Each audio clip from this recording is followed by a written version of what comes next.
কি হবে, কি হবে? কি হলো দাদা? কি কাঁদছো কেন? আরে ভাই বলিস না, মনে খুব খুশি ছিল, খুব খুশি ছিল মনে। ঠিক আছে, মাল আসতো, মালের সঙ্গে প্রত্যেকদিন দেখা হতো, আর মাল বলতো কি গো কবে বিয়ে করবে, কবে বিয়ে করবে।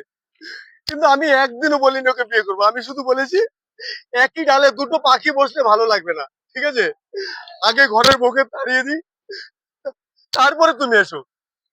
এবার কি করেছে ভাই শোনো, এবার বউ ঝগড়া করে আমার সঙ্গে বাপের বাড়ি চলে গেছে, বলছে আমি আর কোনোদিন আসবো না। আমি তো খুব খুশি, কোনোদিনও আসবে না। আমি সঙ্গে সঙ্গে ওকে ফোন করেছি, বলছি কি গো বউ চলে গেছে, ও আর কোনোদিনও আসবে না।